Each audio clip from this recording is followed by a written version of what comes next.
Edwin Frondozo on the Business Leadership Podcast every week for a unique program featuring insights and actionable items from the world's most successful business leaders. Hear firsthand the exclusive interviews and personal journeys on how today's transformational leaders made it to the top. Hey everybody, it's Edwin, and thank you for joining me for another episode of the Business Leadership Podcast. On today's episode, I catch up with Rami Sayar, who is a senior technology evangelist at Microsoft, where he covers technical areas such as open source technologies, open data, and cloud computing. Not sure about anyone else out there, but I was just so excited to find out what a technology evangelist is. It was really interesting to hear his thoughts on creating credibility to gain trust within a global organization like Microsoft, and most importantly, how he's able to navigate through the massive organization to find the right people and become a leader. It was interesting to hear how he used his community building activities to learn how to grow as a leader by being uncomfortable and being humbled. Before getting started, I want to say thanks to my media partners, IT World Canada, for the support of the podcast. Enjoy the show. There he is. Welcome to the show, Rami. Hi, Edwin. Before we get started, Rami, why don't we start off with you? Can you please share with the listeners a little bit about yourself, who you are, what you like to do? Yeah, that's always been a tough question for me because I've always liked many different things. I studied engineering at McGill, so for a long time I was very focused on mathematics, but even before, and sort of engineering and computer science, but even before that, I could have seen myself going into something like architecture or some artistic field. So for me, it's always been difficult to say like, oh, I am an engineer, like a pure engineer. I actually like to do many things. Recently I've gotten into a passion I've had a passion for photography, so I've been buying gear, I've been buying lots of different even interest in video as well now. So I have like a little vlogging setup now that I'm starting to bring around at conferences, and I even got like a little portable audio studio basically in my little backpack. Got the whole setup. So it's hard for me to say I'm one thing. I like to do many things, and ideally I like to mix all those things together, because stuff that I'm passionate about, stuff that I like, stuff that I enjoy to do. It's hard for me to just pinpoint one thing. It's many things, I think, and ideally the intersection of all those passions of mine. I'm really curious, and if you could share with us your role at Microsoft as a senior technology evangelist. I mean, I've always wondered, what does that mean? Yeah. And perhaps, what's your current mission in that role? Yeah, absolutely. Yeah. So in tech, you do tend to have these funny roles that don't really exist elsewhere. And technical evangelist is one of those things. It boils down to basically the idea that techies are passionate about the stacks that they choose to develop their software on, develop their applications. So in a sense, it's almost, I don't know if you were ever a fanboy of Apple, or even for Windows, or just a fanboy in general. If you met a fanboy before, the passion just oozes out of everything they say, and they're super excited about the latest technologies, the latest, gadgets that come out from that company. And the idea behind, what Technical Evangelist does is actually to energize developers into taking a look at what's new, what's coming up from the product companies, from the product teams, and really the mission of an evangelist is to spread the word of the latest and most awesomest things that are coming out.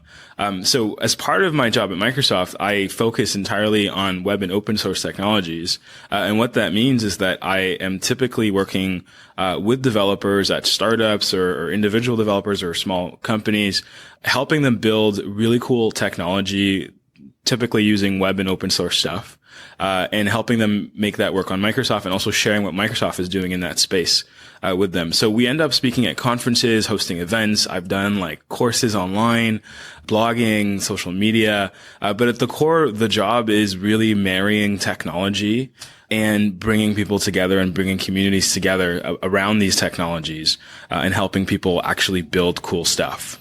I mean, you use the term, so you are a fanboy, I guess. I am. I'm absolutely a fan. I've always been a fan of Microsoft ever since I was in high school. Actually, my first class of computer programming was C++ with Visual Studio C++6. I think it was my first exposure to the world of computer science. And ever since then, I've always heard the story of Bill Gates and his sort of business leadership. I've always been a fan of Bill Gates, and especially today, what he's doing with the Bill and Melinda Foundation. I guess I am a Microsoft fanboy, even though I play in this, what's typically considered the non-Microsoft areas, like web technologies and open source technologies weren't necessarily like Microsoft's bread and butter for a long time. But even today, I'm still a Microsoft fanboy, and I'm bringing my passion for open source software and for web technologies into Microsoft and sharing what Microsoft's doing in that space as well. No, I mean, that's great. And it sounds like, I mean, even from your intro, you are really marrying the passion of your interests into your job and to business leaders that you looked up to in the past. So, I mean, that's great. I mean, you're almost living the dream at this point. Yeah. Everybody always says that to me, like, hey, this is like the most awesomest job you could have. And I'm like, yeah, you could say that. But it's still a tough job. You do face a lot of resistance many times, folks that just don't believe in what you're doing or the mission of the company. And the only way that, you overcome that is by actually showing, hey, no, this is real. Look at me do it now. Like, I can do it live in front of you. It's not like this fake thing that we're putting out there. It's real technology that you can play with today.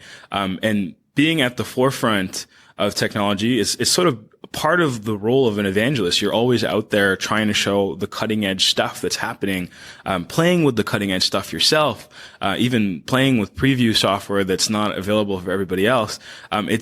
For someone who's like a big geek of technology like myself, it is the dream job. I get to play with the coolest stuff, and I get to share that passion of mine and share all this new stuff that's coming out with the rest of the developer and technical communities out there. To that point, it seems like you're doing pretty well with your role at Microsoft. I read recently that you were awarded worldwide best in the role last year. And not to mention that you were promoted your levels twice from technical evangelist to senior technical. So I'm curious to know, how are you able to continually grow within your role and gain recognition within such a large global organization like Microsoft? I think it boils down to your acceptance of change and responsibilities. I think this might be a personality trait of mine or just something that I'm used to, but I'm very, very comfortable with change. Whether it's a change in the mission, change in the objectives, change in the technology, whatever it is. I actually love change. It's something that excites me.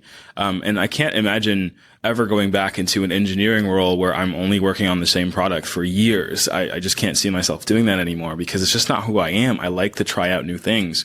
So for me, one of the things that led to my success is that in a global organization like Microsoft that's almost governed by quarterly objectives and as you would know in sort of these business cycles that tend to be very short term, being capable to handle change, which I have to admit not everyone can and not everyone's used to.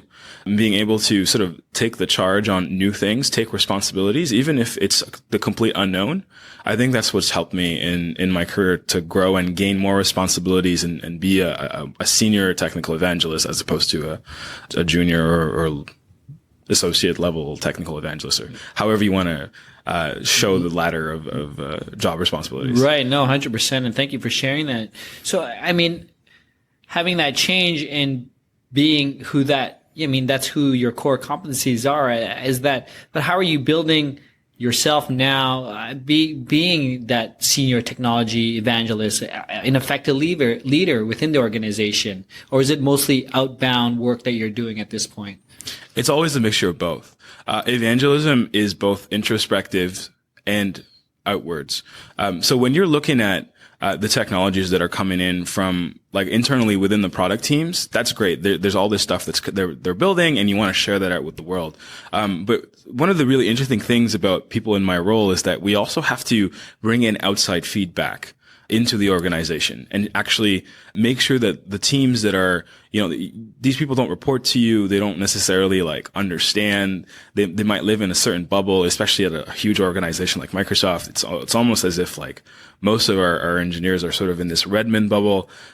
For them to understand what's happening outside, it's one of the core responsibilities of an evangelist. And the better you are at doing that, the better the product becomes, the better the acceptance of the product in the general technical community becomes. So it's really important, and it's really difficult to actually accomplish that. And essentially, I feel like it's not being like the outward side is one thing, and it's a big component of my job, but it's almost not even as important as really helping the company understand what's happening in the rest of the tech world. The tech world changes dramatically from year to year. Companies lose market share almost like in dramatic fashion compared to different other like industries and other sectors of the economy where things may be a little bit slower. So in technology, you can't ever rest. You can't stop. You can't pause. You can't just hit the brakes on something. You got to keep going. And if you don't know what's happening outside because you're in this large organization and you're focused on this very specific thing, it's hard to see what the rest of the tech community is doing. And it's very easy to fall behind. So part of our jobs is to collect feedback, to work with the leaders of the technology fields. And you'll see there's a whole bunch of them here at FITC.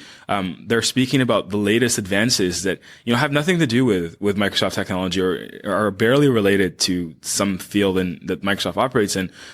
We still want to engage with them. We want to get their feedback. We want to get their opinions. We want to put them together with our engineers so that our engineers can see what's happening outside. So it is both internally focused and externally focused. Yeah, I mean, it sounds like this type of role could play a pivotal within the organization in which way it would go adopting new technologies or what makes sense or whatnot. I mean, you mentioned a lot of the engineers are in Redmond, and do you oftenly go there? And how does that work?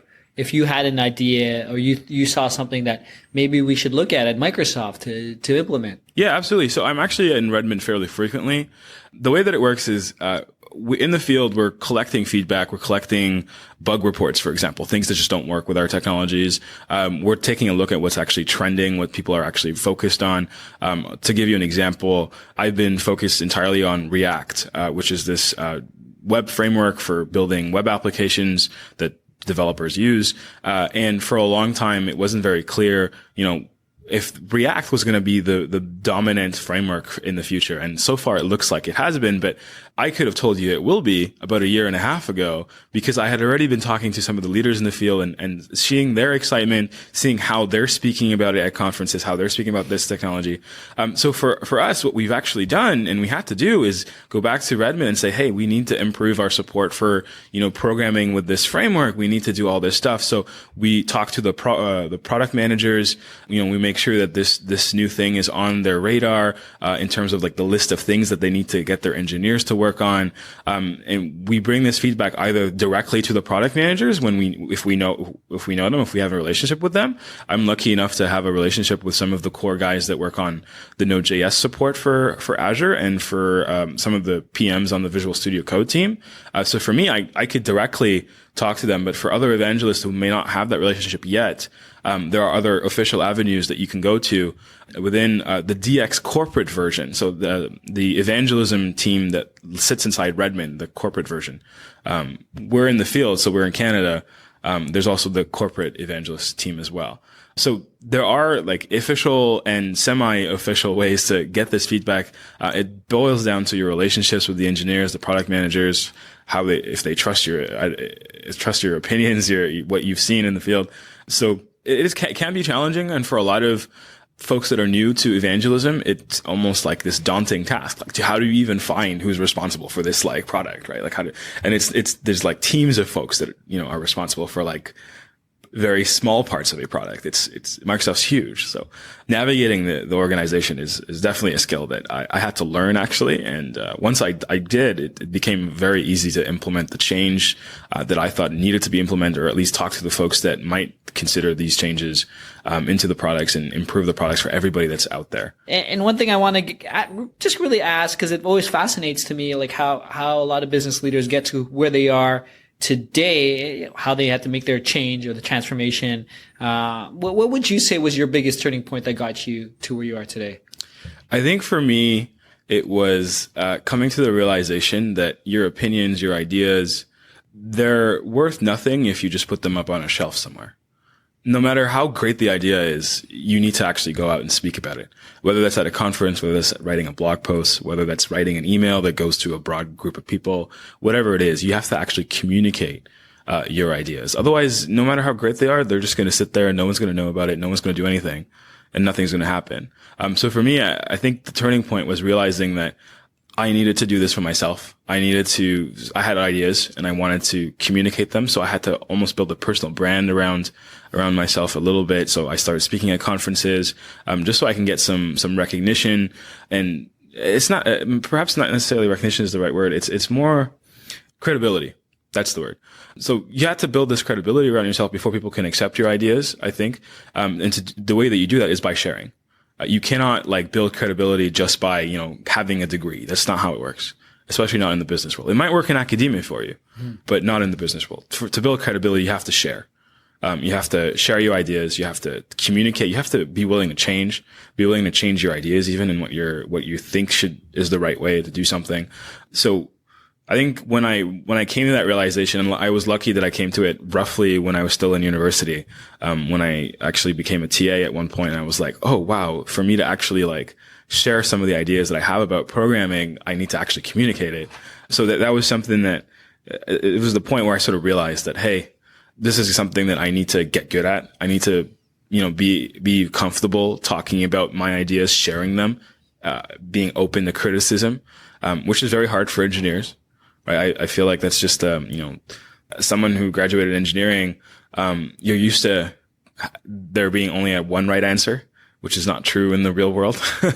And you need to be willing to accept criticism, even if you necessarily don't think it's right. But that's the whole point. You gotta give and get to be able to, reach the goals that you want. And really, it was that turning point when I had that realization. That I think from then on, it became a lot easier for me to be a good evangelist or even, work with the product teams and really share with them, hey, this is what I'm doing with customers. You can see it. Here's a video of it. And here's what I've done.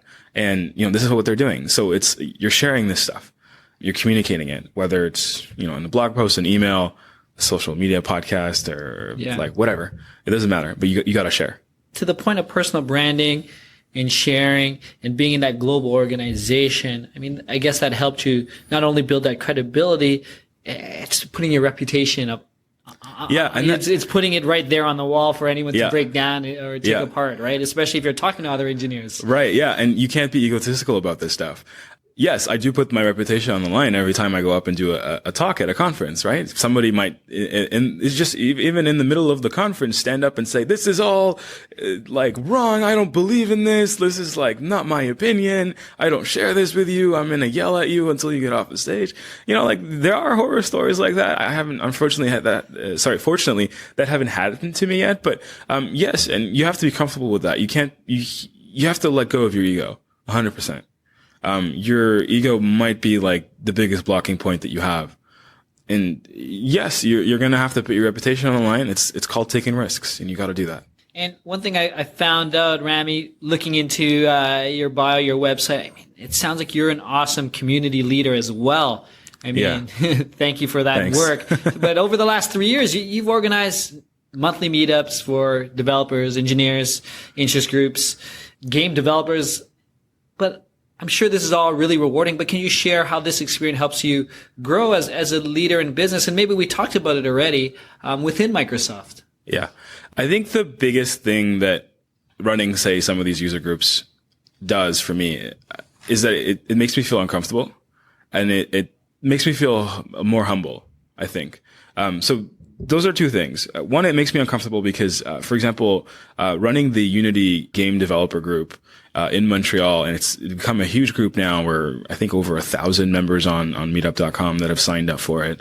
It makes me uncomfortable, which is something that's good. I need to remain uncomfortable because that's when I grow. I know that I am comfortable with change, right? So when change comes to me, that's great, but I need to almost stay change needs to come faster, I think, for me. Like, and I always need to feel uncomfortable. So the Unity group helps me do that, because it's not something that I'm an expert in at all, but I am still running this group and I'm bringing these people together. I'm trying to figure out who the speakers are, like, that should be speaking at my group and stuff like that. So it makes me feel like there's more to learn. I feel like a lot of folks become very comfortable in their careers. I feel it's hard to do that at Microsoft because everything's constantly changing all the time. But even that change it's not like it's week to week change. It's, over 6 months, in most cases, or a quarter at the shortest. So running a monthly meetup, though, that's like a monthly ordeal. It's a monthly thing I gotta worry about. It keeps me uncomfortable. I gotta worry about the next month's meetup. I gotta find out who the right people are. It's just one little thing. It's not particularly difficult. Like, it's not like it's a gargantuan task that I have to accomplish every month, but it is something that keeps me on edge. Right. And that's something that I like. And the other thing is it's also a very humble thing in the sense that, like, when I go to do these things, I'm the one that's going to put the chairs out. Like, I'm going to do all this, all the work to actually set it up, like put up the cameras, the lights, all that stuff. So, it reminds me that, like, there's a lot of hard work that you need to do to succeed. And it's just a constant reminder. Like, when I go to conferences like FITC, I don't have to do anything. I just go up on stage and I speak.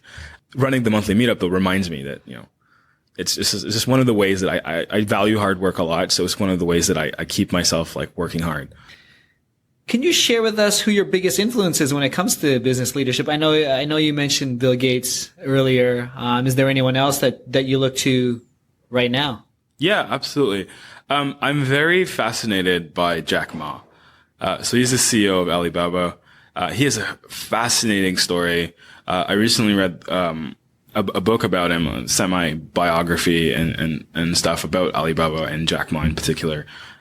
He's so down to earth that it's actually refreshing to hear him speak on stage and talk about things, and he'll just say what's on his mind. And honestly, those are things attributes that I look up to, like being humble, being open. I try as much as possible to also emulate those traits.